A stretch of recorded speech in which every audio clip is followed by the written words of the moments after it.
እግዚአብሔር አምላክ ዓለም ሳይፈጠር ስላንተ ባለው መልካም ዕቅድ መሰረት ድንቅ አድርጎ ፈጥሮ ዘመንህን ተራ ሆነ እንዳትጨርስ የሚያደርግ እውነት አለ። ለትልቅ ዓላማ ወደዚች ምድር መጥተህ ትንሽ ሆነ እንዳትጨርስም መጽሐፍ ቅዱሳዊ መርህ አለ። እውነታው አስደናቂ ሆነ የተፈጠርከው አሁን ከምትኖረው በላይ እንድትኖር፣ ከሰራኸው በላይ እንድትሰራና ካኖርከው የጽድቅ ተጽዕኖ በላይ ማኖር እንድትችል ነው። የእግዚአብሔር ሰላም በያላችሁበት ለሁላችሁ ይሁን።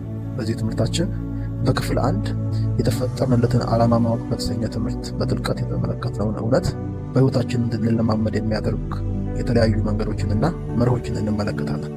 እንደ ሁል ጊዜው ሙሉውን እየሰማችሁ ለሌሎች እያጋራችሁና ሀሳባችሁን በኮሜንት እያሳውቃችሁ አብራችሁን እንድታገለግሉ አበረታታችኋለሁ።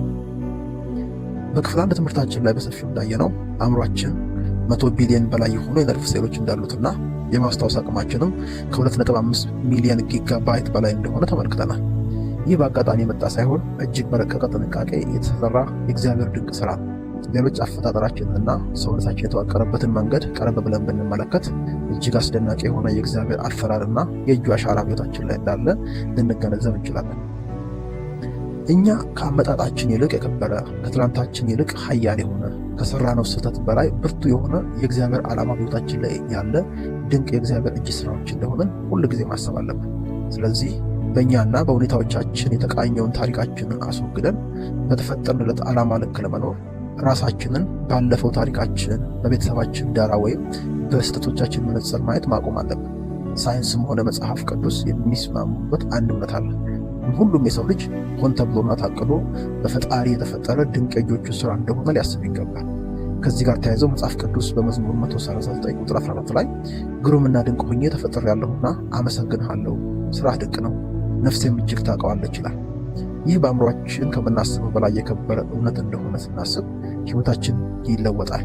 የምንጓዝበትን ጉዞ ከዚህ ቀደም ከነበረው የተለየ ስለሚሆን የተለየ ቦታ አድርሶን እግዚአብሔር ባስበው ልክ ነው እንድናልፍ እድል ይሰጠናል። በዚህ እውነት ለመኖር ራስን ማስለመድ እጅግ ስለሚጠቅም ለዚህ የሚረዱ ጥቂት ተግባራዊ እርምጃዎችን ዛሬ እንመለከታለን።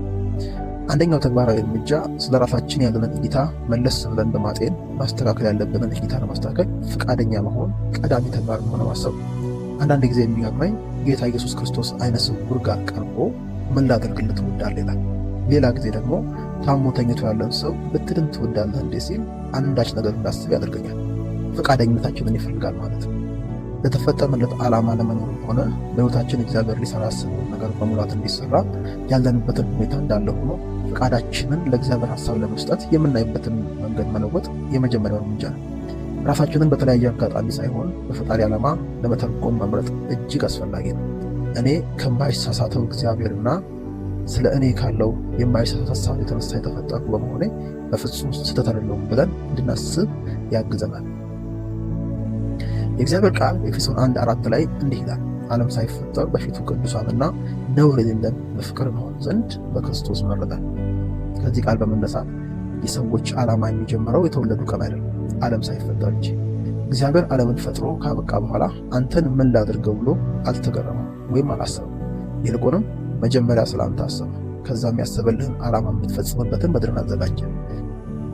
እግዚአብሔር ከከዋክብት በፊት አንተን ካሰበ ሕይወት በፍጹም ዋጋ ቢስ ሊሆን አይችልም። የቆዳ ቀለምህ፣ ቁመትህ፣ ቋንቋ ለዓላማህ እንዲረዱ ተመርጠው የተሰጡ መሳሪያዎች ናቸው እንጂ ፍጹም ለውድቀት ሊጠቀሱ የሚችሉ ምክንያቶች መሆን አይችሉም። እንዲህ በመሆኑ ራሳችንን በአጋጣሚዎች ሳይሆን በፈጣሪ ዓላማ መተርጎም ያስፈልጋል ማለት ነው። ያኔ ከማይሳሳተው እግዚአብሔርና ስለኛ ካለው ሐሳብ ጋር ስንስማማ እኛ ራሳችን ስህተት እንዳልሆነ ስለምናይ ቀጣይ ሕይወታችን እየሰመረ ይሆናል። ይህንን በሕይወት ለመኖር የሚጠቅሙ ቀለል ያሉ ዕለት ተዕለት ልንተገብራቸው የምንችላቸው ጥቂት ነጥቦችን በማንሳት ሐሳባችንን እናጠቃልላለን። አንደኛ፣ የፈቃደኝነት ምርመራ ማድረግ ያስፈልጋል። ኢየሱስ ሽባውን ልትድን ትወዳለህን ብሎ እንደጠየቀው ሁሉ እኛም የድሮ ማንነታችንን ወይም የለመነውን ምቾትና የሕይወት ዘይቤ ሙጥኝ ማለታችንን በቅንነት መመርመር ያስፈልጋል። ቀኑን ስትጀምር እንዲህ ብለህ ራስህን ጠይቅ። እግዚአብሔር ሊፈውሰው ወይም ሊለውጠው የሚፈልገው የድሮ ማንነቴን ይዤ ይሆን? ከዚያም በግልጽ ጌታ ሆይ አንተ ስለኔ ያለህን ትርጉም መቀበል ዘንድ የራሴን አሮጌ ማንነት ለመተው ፈቃደኛ ነኝ በማለት ጸልይ።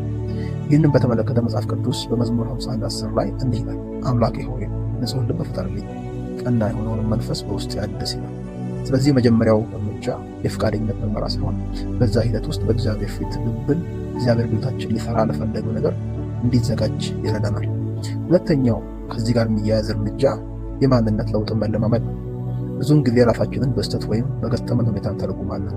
ከእግዚአብሔር ጋር ለመስማማት ግን እነዚህ የተሳሳቱ ትርጉሞች በቃሉ እውነት መተካት ይኖርባቸዋል።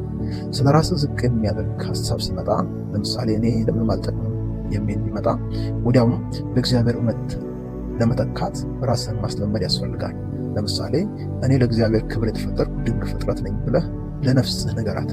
ደግመህ አስብ። ደግሞ በሕይወት ላይ እንዲከናወን በእምነት አውጀው። ይህንን በተመለከተ መጽሐፍ ቅዱስ በኤፌሶን ምዕራፍ 2 ቁጥር 10 ላይ እንዲላል፣ እኛ በእግዚአብሔር እጅ የተፈጠርን አስቀድሞ አዘጋጀልን መልካም ስራ እንድንሰራ በክርስቶስ ኢየሱስ ተፈጥረናል ይላል። ወዳጆቼ፣ ሁለተኛው እርምጃ የማንነት ለውጥን መለማመድ መሆን ያስፈልጋል። ሶስተኛው ተግባራዊ እርምጃ የሚሆነው በእያንዳንዱ ተግባር ውስጥ መለኮታዊ ዓላማን መፈለግ ነው። ማንኛውም ስራ ከመጀመራችን በፊት ለጥቂት ሰኮንዶች ቆም ብለን ይህ የምሰራው ስራ ዛሬ እግዚአብሔር ለእኔ ካሰበው ሀሳብና በሕይወቴ ካለው ዓላማ ጋር እንዴት ይያያዛል ብለን መጠየቅን ራሳችንን ማስለመድ ያስፈልጋል። ይህ ተራ የሚመስል የዕለት ተዕለት እርምጃ ስራችንን ከአገልግሎታችን ጋር እያጣመረ በሕይወታችን የተሰራው ዓላማ እንዲፈጸም ከማድረጉ ባሻገር ሕይወታችን እንዲሁ ከሚኖር እግዚአብሔር ለመጠረለት ዓላማ ነው እንዲያልፍ የሚያግዝ ይሆናል። ይህንን በተመለከተ መጽሐፍ ቅዱስ በቆላስይስ 3:23 ላይ ለሰው ሳይሆን ለጌታ እንደምትገዙ ሆናችሁ የምታደርጉትን ሁሉ በትጋት አድርጉ ይላል። ይህ በመሆኑ ሶስተኛው ተግባራዊ እርምጃ በእያንዳንዱ ተግባር ውስጥ የእግዚአብሔርን መለኮታዊ ዓላማ መፈለግ። አራተኛው እርምጃ ደግሞ እግዚአብሔርን ለመስማት የሚሆን የጸጥታ ጊዜ የማዘጋጀት ልማድን በሕይወት ማዳበር ነው። ከአንድ አካል ጋር ለመስማማት መጀመሪያ ያ አካል የሚለውን መስማት ያስፈልጋል። ብዙ ጊዜ ጸሎታችን እኛ ብቻ ከመናገር ይልቅ የእግዚአብሔርን ድምፅ ለመስማት ጊዜ መስጠት አለብን። ለጅማሬ በቀን ውስጥ ከ5 እስከ 10 ደቂቃ ፍጹም ጸጥታ ያለበት ጊዜ ይኖራል።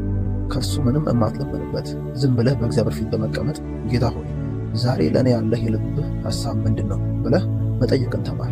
በዚያ ውስጥ የሚያልፈው የእሱ መሬት በሕይወት አስደናቂ የሆነ ሳታስበው እንደ ዘማሪው በከበረ ሰረገላ ላይ የሚያስቀምጥ የሕይወት መስመር ላይ ያስገባሃል። መጽሐፍ ቅዱስም በመዝሙር 46 ቁጥር 10 ላይ ከዚህ ጋር የሚስማማ ቃል ሲናገር እረፉ እኔም አምላክ እንደሆንኩ እወቁ ይላል። ስለዚህ አራተኛው ራሳችንን በእግዚአብሔር ዓይን ተመልክተን ለእግዚአብሔር ዓላማ እንድንኖር የሚረዳው መርህ እግዚአብሔርን ለመስማት የሚሆን ፍታ ጊዜ ማዘጋጀት ነው። አምስተኛውና ምናልባትና የመጨረሻው ዛሬ የምናነሳው የጓደኝነትንና የወዳጅነትን ተጽዕኖ መመርመር ነው። ራሳችንን ስህተት እንዳልሆን ለማየት ይህንን እውነታ የሚያንጸባርቁልን ሰዎች በዙሪያችን ላይ መኖር አለባቸው። እኛም በተመለከተ አሉታዊ ማንነታችንን እንድናይ ለማድረግ በስህተት መንገድ የሚመሩ ሰዎች በሕይወታችን ውስጥ መቆየት የለባቸው። በመንፈሳዊ ሕይወት የሚያበረታታን እግዚአብሔርን ዓላማ የሚያስተዋውቀንና ከዛ ጋር የተያዘ እውነትን ከኛ ጋር የሚያጋራ ሰው በዙሪያችን በኖረ ቁጥር ራሳችንን በእግዚአብሔር መነጽር ማየት የምንችልበትን እድል እናገኛለን። መጽሐፍ ቅዱስ በተሰሎንቄ ምዕራፍ 5 ቁጥር 11 ላይ ስለዚህ አሁን እንደምታደርጉት እርስ በርሳችሁ ተመካከሩ፣ አንዱ ሌላውን ያንጸው ስለሚል የሚያንጸን ሰው በዙሪያችን ስለመኖሩ እርግጠኛ መሆን ይጠበቅብናል። እነኝህን ተግባራዊ እርምጃዎች ደግማችሁ እየሰማችሁ እያሰላሰላችሁ ከእናንተ ሕይወት አንጻር እየቃኛችሁ እንደ ቀንበርና እንደ ጫና ሳይሆን በነፃነትና በፍቅር እንድትለማመዷቸው እንዲሁም ደግሞ ሕይወታችሁ ለውጡን እንድትለቁ አበረታታለሁ።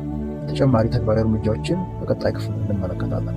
እስከዚያው ድረስ ብዙዎችን ለመድረስ እንድንችል ቻናላችንን ሰብስክራይብ እያደረጋችሁ ይህንን ቪዲዮ ለሌሎች እያጋራችሁና ሀሳባችሁን በኮመንት እያሳወቃችሁን ቤተሰብ እንድትሆኑ ደግሜ ያበረታታለሁ። ሻሎም